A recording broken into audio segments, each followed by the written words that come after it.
All right, first time with you guys. Welcome back. First time with you guys since the tragic passing of Corey Adams, and he was just with us for a short time, but he made a major impact on us by how he worked, who he was, how he led, even as a freshman. I told the story at the service here the other night. Very rarely do we ever have a freshman that in off-season conditioning and running was challenging seniors to finish in a standard, and that's who he was. And just a tragic passing. And obviously our thoughts and prayers have been with the family and having them up here and spending time with them. But out of respect to them, we won't have any more comments on that. But players, we bumped up a day early. We were able to get a waiver so that they would have Saturday off for his funeral Saturday. Kind of on another loss, since seeing you guys, I just really want to thank Ole Miss and Oxford and the people here again. Passing my mother and celebration of life last week, and Pastor Fish and how he led that and the passion that he had and how he spoke about her and so many people here, that just would have never guessed that my parents would end up finishing their lives in Oxford, Mississippi, and really it was an amazing time, to have my brother here and the grandkids here for both of them for the last few years was very special. But the people of Oxford were just amazing again. So just want to thank everybody, especially Pastor Fish, for that.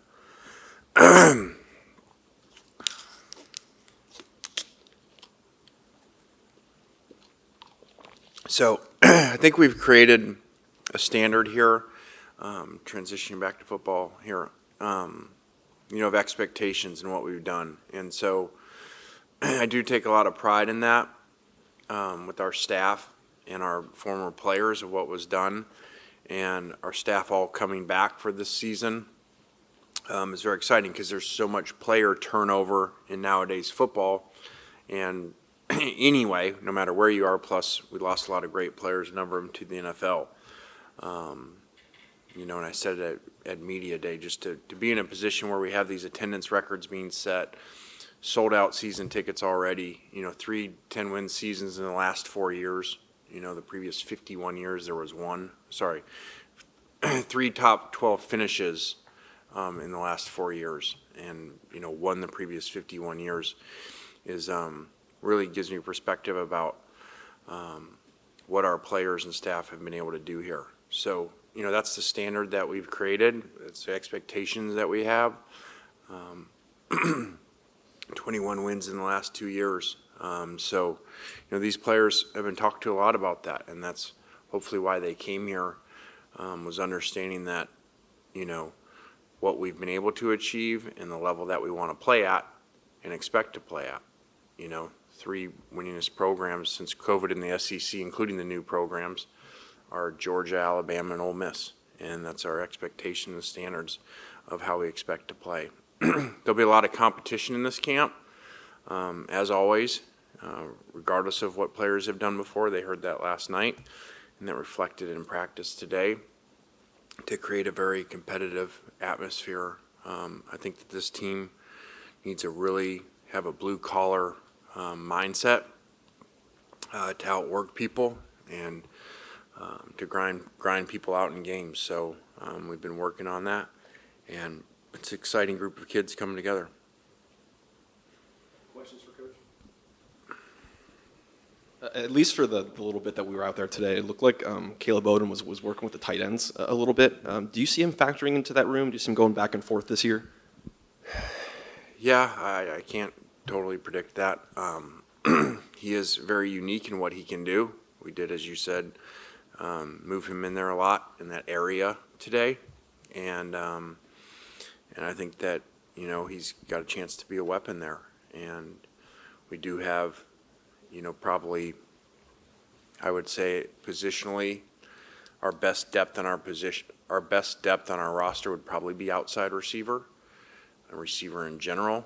So him playing there, I think makes us even more dangerous. Kind of speaking to that, Lane, in regards to Caleb, did y'all kind of already approach him about that before the Lucas thing, or did that kind of add some urgency to making that kind of move? Yeah, I just said that to our staff. We talk a lot about obstacles the way or of things happening that seem to be issues at the time. It might be, really positive things. And I just said that right before I came down and we were talking about it. Like, maybe that might have been a really good thing.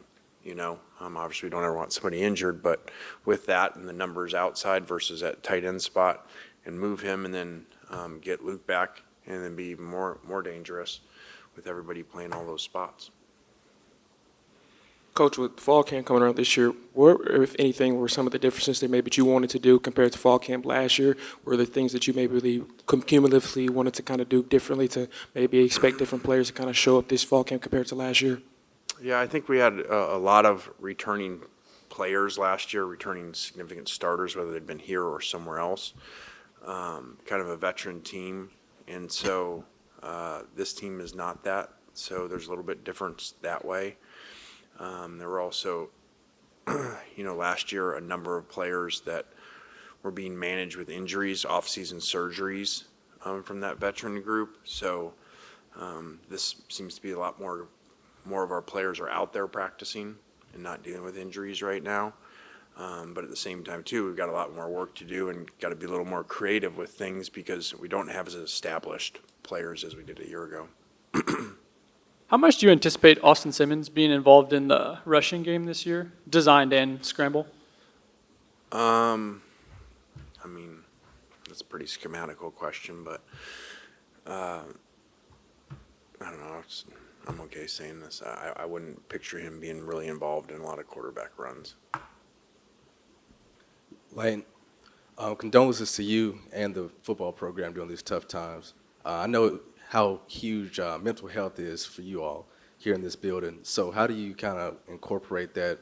I know everything's so fresh, but how do you incorporate that and still try to have this joy to go out there and get ready for the season?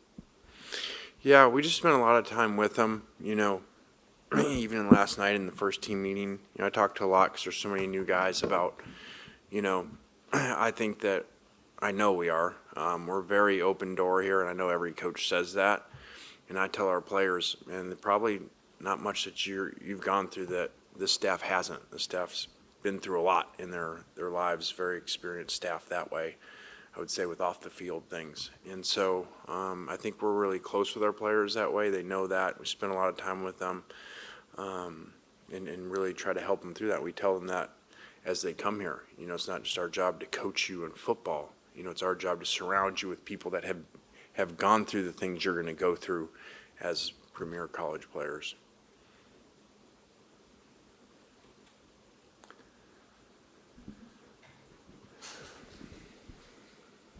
Yeah, Lane, any update on Kelvin, replacing Kelvin and replacing Alex Brown, kind of just where is that right now and where is that process?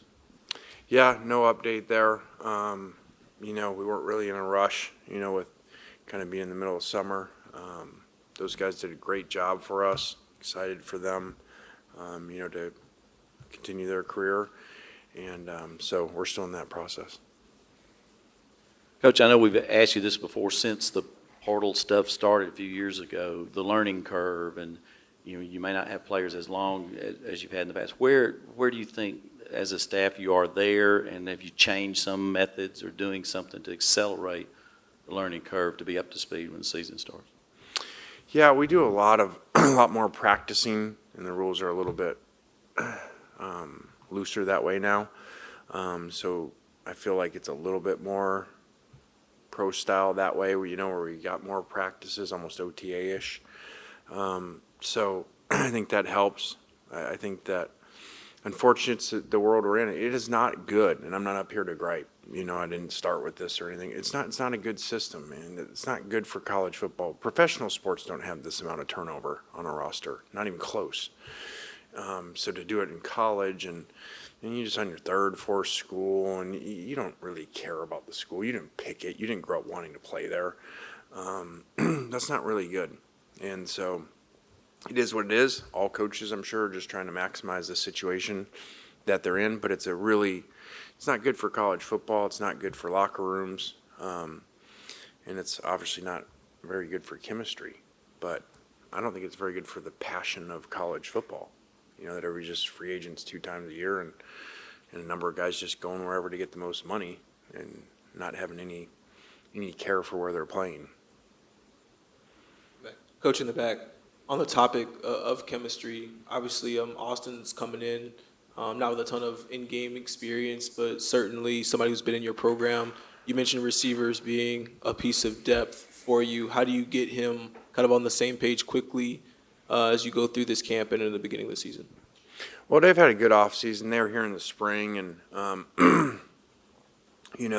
a lot of those receivers have had good careers already, very prolific receivers. And so those guys have done a really good job together. And I'd like to I hope I'm not wrong, very well could be the strength of our team. Questions for Coach? Lane, obviously, I assume it's not bothersome to anyone in this building that you guys haven't been the talk of national media like you were last year with all the name and the talent that everyone knew was on this roster. What is the mindset for you guys internally when you're not being notarized as much anymore? Yeah, I think it is what it is. A lot of players, we had a lot of really good players that got drafted and that were on that team that were really good players, so that's understandable. I do think that, again, it speaks to the program, though, like Kyle was saying walking in, that a number of people have said to him, before, if you would have lost a lot of significant players here, you'd be looking at the voting and be, at the bottom of the conference, versus questions like that. Well, is it different that you're not being talked about, in the top 10 of the country? So that's a good place to be for Ole Miss that those questions are coming up now. Anything else? Coach, if I'm not mistaken, you kind of limited full contact last year because of your seasoned roster. You got a new roster this year. Do you have to ramp it up with the contact or not take that chance? No, I think you do. I mean, again, you can do whatever you want. It's my opinion, what we're going to do. There'll be more tackling, especially because you have so many new defensive people that are going to play in space. So, yeah, we need to do that. Anything else? All right, we'll wrap with Coach. Paul, I'll take you guys out of the